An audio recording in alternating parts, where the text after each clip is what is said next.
How's it going, guys? Today we're going to take a look at these two videos that were dropped into my Discord by someone for me to take a look at. One of them is from Kimmy G, Finance and Lifestyle, Unpopular Opinion 2020, Why I Love My 9 to 5 Job, basically responding to all of those I Don't Dream of Labor videos that have been going around. Now let's get one thing clear here. I don't think every 9 to 5 job in the world is bad. What we show on this channel are companies that try to make a job more than what it is, or companies that are just obviously bad and trying to take advantage of you. But not every job is like that, and I recognize that. And some people do really enjoy their jobs.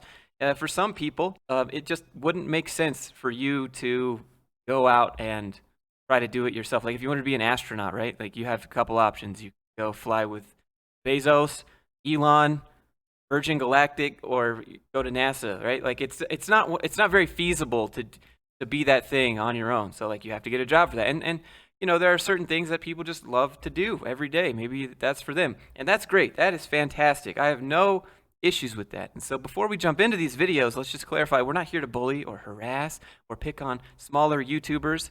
This unpopular opinion one, it's already labeled unpopular opinion. So like she's going into it knowing that people disagree. So I'm not here to put the heat down. I'm just here to listen with an open mind. And besides, this video is a year old. So if anything, I hope the traffic to her channel from this video motivates her to make more videos because she has some other useful stuff in here. Like If you buy stuff, then watch this video. her thoughts on Afterpay, best cashback credit cards, why I invested $12K into my one ETF, swimwear haul.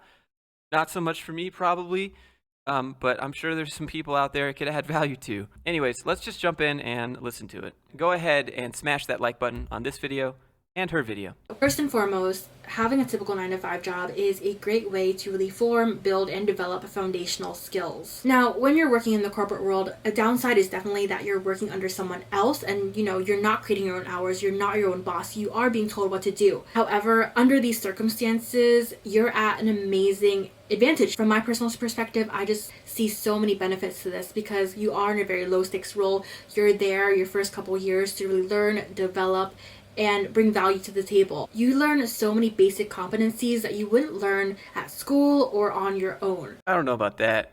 I feel like there are a lot of basic competencies that you can, in fact, learn on your own. But she's right when she says, get a job, learn some skills, figure out a problem that you want to solve, and then that's when you go your own way. You have to find something that the market needs or is lacking, or there's a problem that you want to solve, and then you go your own way and try to do your own thing. Otherwise, you might just end up in like a multi-level marketing scheme telling yourself that you're your own boss when you're not. I agree with her there. So personally for me, I studied management information systems as a business major in college, but something that I quickly realized after gaining a couple internships and my full-time job is that I learned nothing in college that was truly transferable into real world. I mean, anything to do with management that you learn in school is totally a different ball game when you go to work for someone else's company that already has its own management style.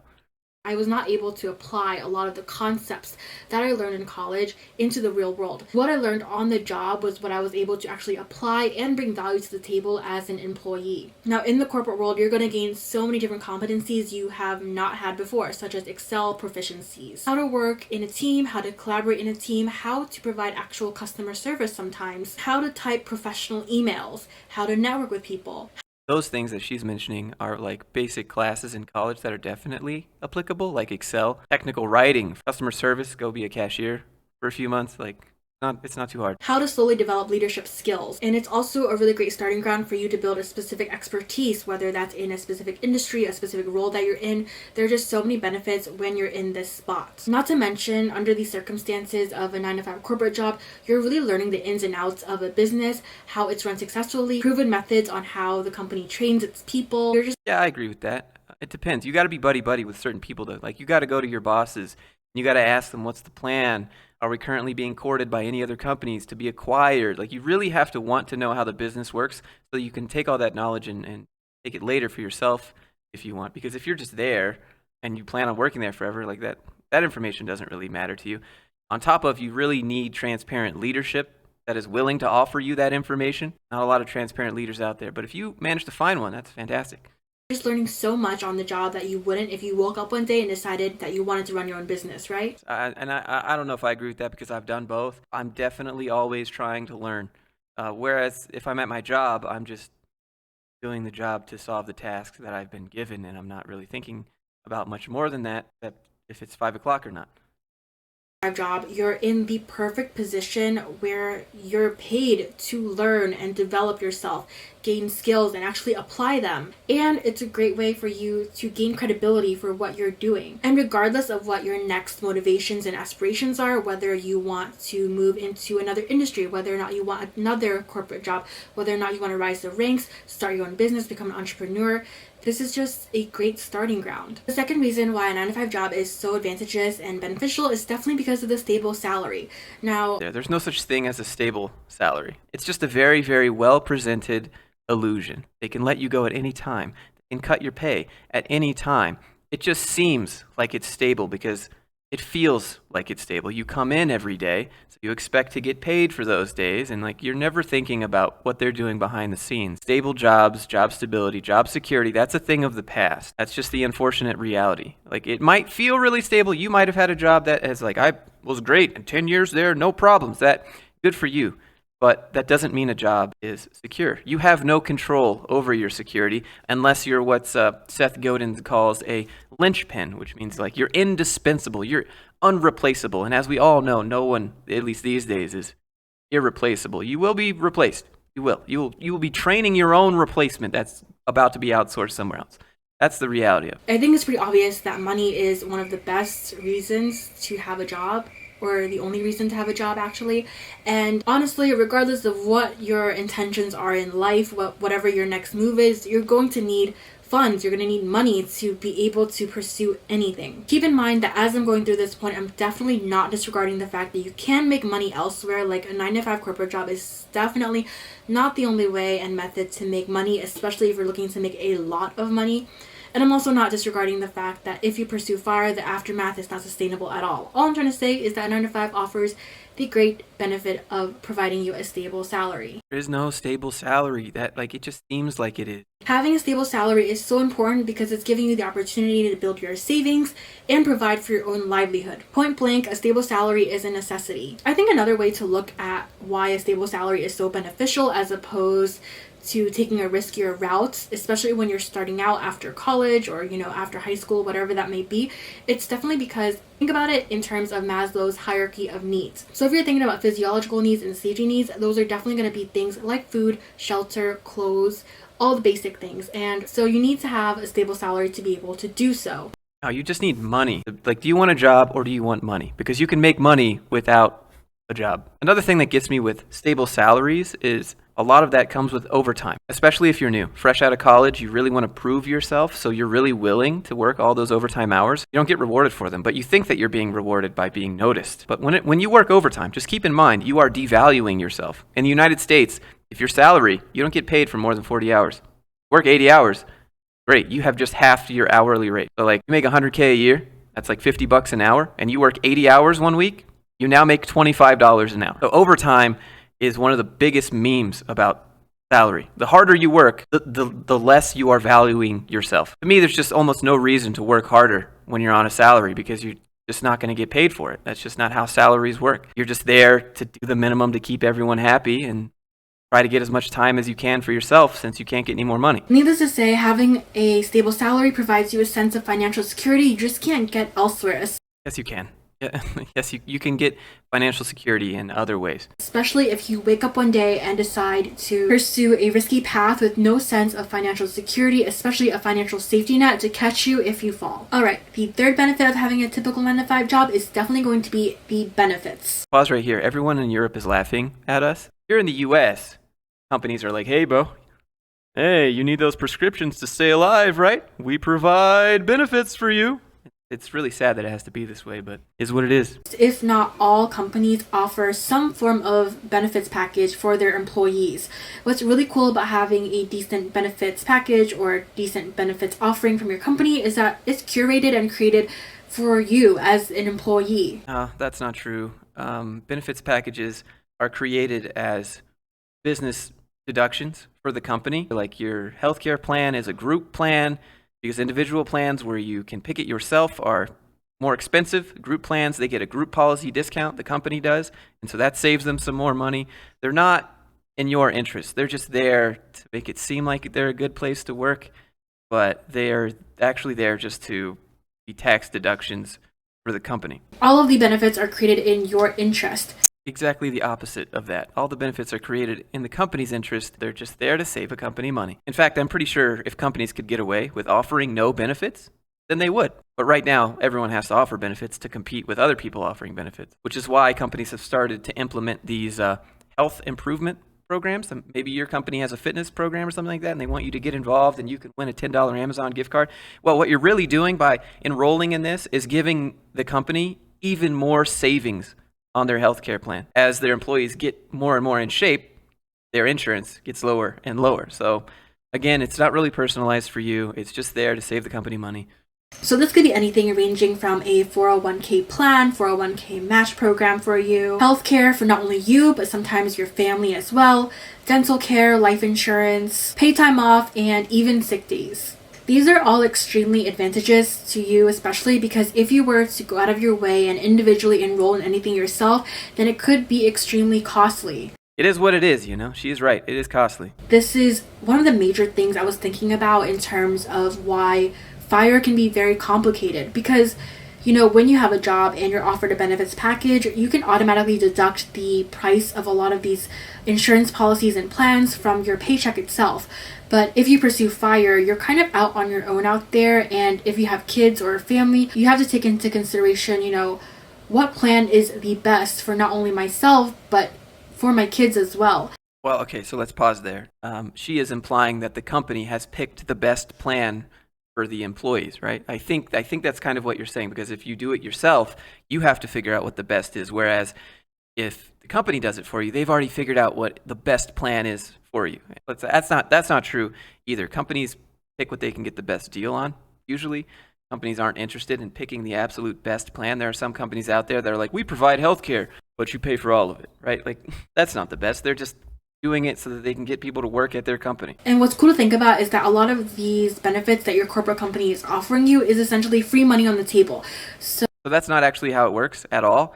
The benefits package that you're getting would have actually been included in your salary, but instead they offer you benefits. Like as a contractor, you don't get benefits, so you ask for an increased rate of pay to cover that. And you pay your own taxes, so you ask for more money. The way that these companies do it is they offer you a benefits package at the cost of an increased salary that you could have had. Me personally, I'll always take more money and decide what to do with it myself. Please don't go find some crappy insurance for me and pick what I need and what's best for me and blah, blah, blah. Like, I'll do all that myself.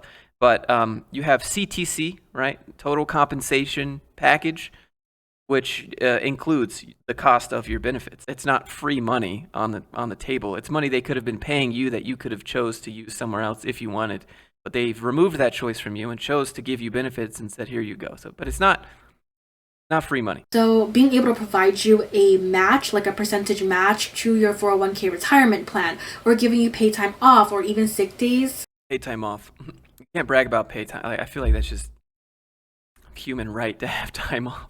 Maybe not paid time off, but people need downtime. They're not robots. They're literally matching your own contribution to your own retirement plan, and they're giving you money and paying you to take a day off, for whether it's a personal day off or if you're taking a sick day. And something more recent and cool about different companies is that a lot of companies out there now offer their own perks for just coming into the office, whether that's a fully stocked snack fridge, a whole snack room, sleeping and nap pods in the office, being able to bring your dog to work. There are just so many incentives that employers are beginning to offer their employees now to not only make themselves more compatible and palatable to applicants to work at their company, but also to make that work-life balance. And now, sleeping pods at work removes work-life balance. Don't go to sleep at work. That's just there to keep you at work longer. That's why they provide all the different meals, breakfast, lunch, and dinner. Now you don't have to ever leave the office. Oh, by the way, feeling tired after lunch? Just sleep in our nap pod. Oh, you woke up and it's 8:30 p.m.? Well, you still have 4 hours on the clock. I guess I'll stay until 12. Oh man, I'm too tired to drive home. I guess I'll sleep in the nap pod again and just wake up and have some breakfast and take a shower here at work. And the cycle continues, and people get locked into that, especially because they're new and they want to prove themselves by never leaving. But all of these incentives are not in your interest. It's in the company's interest to keep you at work for as long as possible using psychological manipulation. To make the working experience in the corporate scene more enjoyable. If you are starting out on your own in the real world out there, whether you're starting your own business, become an entrepreneur, whatever that is, a lot of these perks would not be extended to assist you. You would not be able to afford a lot of these things. And you also wouldn't be able to make your working experience as accommodating and enhanced as it would be with a corporate company. Overall, Wait, did you say if you do it yourself, you can't make it as good as a company? I feel like my life right now is way better than working at any company. I got dogs on demand. Take a break whenever I want, work harder, make more money if I want, sell more stuff. Right? I'm in complete control, and I feel like if I want to take a nap, I'll do it at my house. I would 100% say my life right now is better than any corporate job I've ever held. It was a lot of work to get here, a lot of trials and tribulations to get here, but 100% worth it. There's no way that you could be like, hey, Josh, come into our office. We have sleeping pods, and you can sit at this cubicle while people look at you, and then you can go have free lunch. I don't care about any of that. Like, I'd rather just do what I want, when I want, and be rewarded for it if I do a good job. If I do a crappy job, if I do a bad video, like yesterday's video is not doing very well, I don't make a lot of money for that, and it sucks, but like it forces me to get better. And so that's one of the learning experiences of being self-employed is a lot of times you fail and you're like, oh crap, I got to figure this out. And it forces you to learn because, you're on the hook. You gotta make it work. And some people like that pressure. Some people don't like that pressure. I personally function pretty well under pressure. So the next reason why a corporate job is so great is definitely going to be the free mentorship available to you. Now, I can say that some of the best life lessons, the best networking lessons overall have come from mentors within the corporate space. And when you're in this position, you are at a very advantageous place because you're able to appropriately approach a lot of these experienced and accomplished individuals for advice, to have a conversation, a little coffee chat, and overall receive some very free mentorship. You can have that outside of a corporate job too, but just because you're at a corporate job doesn't mean you're going to get mentorship. At my jobs, at my programming jobs, sometimes I was the only senior guy there. Sometimes I didn't have anyone to go to because I was the go-to guy. Sometimes my boss said, come to me if you have questions, and I did, and he said, I can't answer you right now, come back later, and I did. Can't answer you right now, come back later. Then he came to me and said, I'm very disappointed in your progress. And I said, I'm stuck because I had questions for you and you said to come ask, but then you said, I can't help you. And I've had bad experiences with mentorship. I've had bad experiences with being promised, opportunity to learn and stuff like that. And then that's never there. You're not even doing the same job that was listed. And this is definitely possible. There are a lot of people in the Discord actually that are like, oh, I learned this from my senior guy and this and this and this. Honestly, I'm a little bit jealous that I didn't have that person that would just sit next to me and go over some things I needed clarification with, because I think that would have improved my outlook on corporate a lot, if we're being completely honest. But I never had that. I'm not saying it's impossible, but yeah, there is definitely free mentorship. Just don't expect it. This is rarely available outside the corporate space just because people value their time. If you're not directly connected to them under this mutually shared corporate umbrella, they really have no incentive to talk to you at all. What's interesting, I don't know. It depends on if you can bring them value. If you can offer them something that helps them, then chances are they will give you a little bit of their time. But if you're like, hey, show me this, then that's a little bit entitled, right? You can't do that. You have to offer something in exchange, at least be willing, or like try to be like you're trying to help someone before they'll give you some guidance. You can't just be like, hey, help me. Overall, the corporate world is a really great place to be able to conveniently make contacts, talk to people, and network, and be able to meet accomplished people who can really help you further yourself and make that next move, whatever that may be. It depends. It really depends on what you define as accomplished people. For me personally, it's people that have done the things that I want to do, or are currently doing the things or pursuing the things that I want to do. If you come to me and say you're accomplished because of a job title or because of a salary, I don't care. Another benefit about working a 9-to-5 job would definitely be the structure that having a job provides you with. Many people thrive off of being able to properly plan their life, and I am one of those people. I don't mind the 40-hour work week because with proper time management, I can actually be able to spread out my time accordingly, and it just helps me be able to appreciate my vacation days and my weekends that much more. I don't know. This comes down to personal preference. Some people, like myself, 40-hour work week. That sort of structure. It doesn't work for me as a creative person. Sometimes ideas just hit, and you gotta write it down. You gotta get it out. Sometimes you're really feeling like working, and you gotta sit down, and work real hard. That's how I do things. I work really hard in short bursts of time, randomly, sporadically, throughout the day, throughout the weeks, and then sometimes I'll just take a day off. But some people, there are a lot of people in the Discord that are like, that's why I go to an office, Josh, because I need the structure, I need the reduced distractions, and that's fine. Whatever works for you, but it's not impossible to have structure or be able to value your vacation if you don't have a 9-to-5. I'm not gonna lie, I definitely do think that there are better ways to structure the work week, whether that's reducing the work week into 4 days rather than 5, or not starting as early as 8 or 9 a.m. Regardless of the fact, being able to have some structure to your day is such an important element of having a 9-to-5 job. An interesting thing that I've always thought about when thinking about FIRE is you'll be waking up in your mid-30s or early 40s, retired, and you're going to have to think about a way to spend your days. I think this is a misconception about FIRE. People that do FIRE don't want to just sit and drink tequila on the beach all day, every single day. I mean, maybe some of them do. I'm sure some of them do. But a lot of people just want to escape having to go to a company or a job they don't really care about every single day, which consumes a large majority of their life. Just because they're at home, FIRE, retired, doesn't mean they won't want to work. Like myself, maybe I'll retire in 10 years or something if I make enough money. But retirement to me just means not having to think about how much money I have to put towards my mortgage every month. It doesn't mean that I don't want to work. FIRE doesn't mean people just sit and watch daytime TV all day, every day.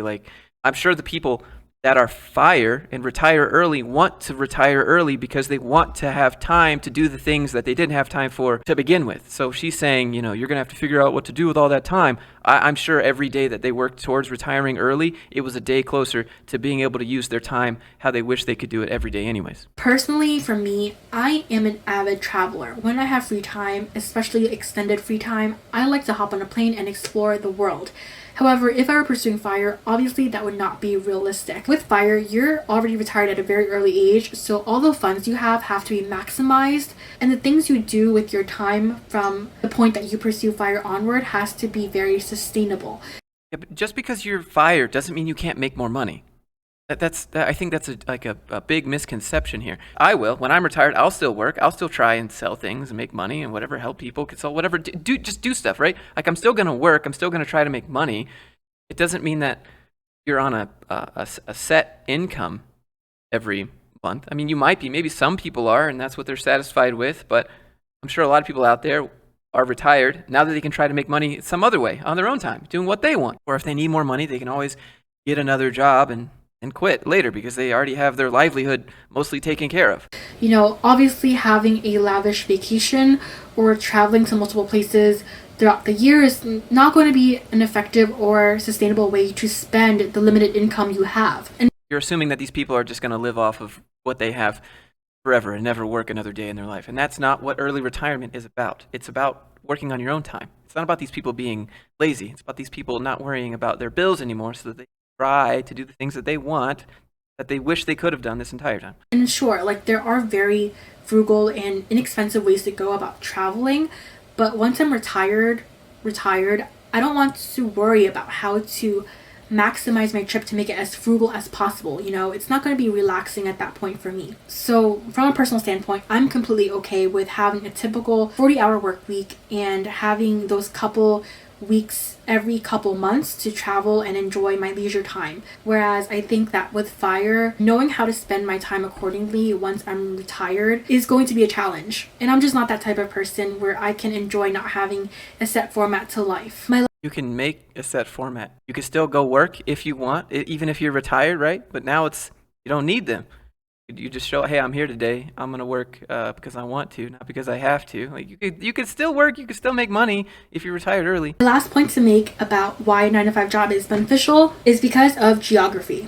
Now, I feel like this is definitely not talked about often, but geography plays a really big part in not only the corporate setting, but also when you think about FIRE. So an amazing perk about a lot of corporate jobs is that you are compensated based on what location you're in. So a prime example is that if you're working in New York City, you're obviously going to have a much higher salary than if you were to work in the middle of Iowa. Yeah, but none of that matters because cost of living and cost of rent and mortgages eats away at that. That's why Google flash salaries or will, depending on where you live, with their little calculator, because they're paying you based on where you live and not what value you're bringing to the company, and that really sucks. But you can't be like, I make more money because I live here, when that money doesn't actually matter because it gets eaten away by your rent. In fact, some companies even cover relocation costs if you're moving to a specific city solely for the purpose of that job. This is an amazing benefit, obviously, to those who are looking and aspiring to move to a big city rather than staying in a low-cost type of environment. However, if you were to start your own business or pursue FIRE, then geography plays a really big role for the opposite reason. You have to accommodate what your current situation is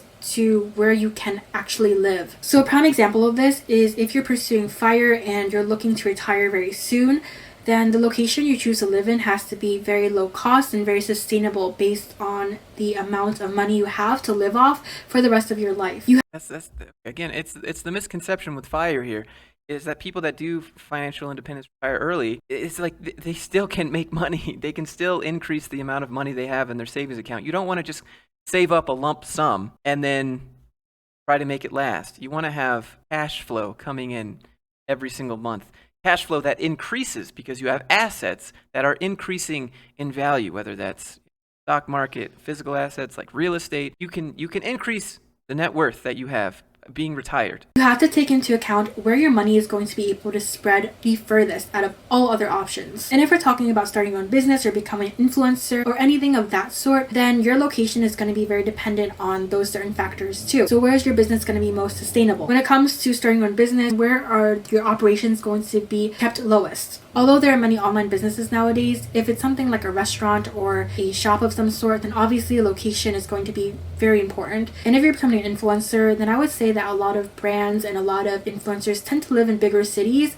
I like living here in the middle of nowhere, Utah. It's quite nice. I got 1 gigabit internet up and down, right? I got a nice house, got a nice yard. Like I don't care about any of that stuff. Such as LA or New York for very obvious reasons. So the reason why I personally see such a big benefit to having a 9-to-5 job is because I'm such a huge city gal. I love living in big cities. So obviously I love that having a corporate job primes me to be able to live in a city where the operations take place, and also that I'm going to be compensated adequately enough to be able to sustain living in such a big city. So overall, these are the reasons that I think that having a 9-to-5 job is so advantageous, and I hope that this really resonates for those who also feel the same way about starting their careers in a typical 9-to-5 type of setting. That's the end of the video. I mean, all right, I guess. There's some misconceptions in there, I think, if I heard them correctly. But, it's unpopular opinion. So thanks for having the balls to share your unpopular opinion. We can appreciate that, and I'll leave a thumbs up. I'm also a fan of my 9-to-5. I see value with knowing that I have job security. No, you don't. You think that you do. Consistent income. Think that you do. And guaranteed off time.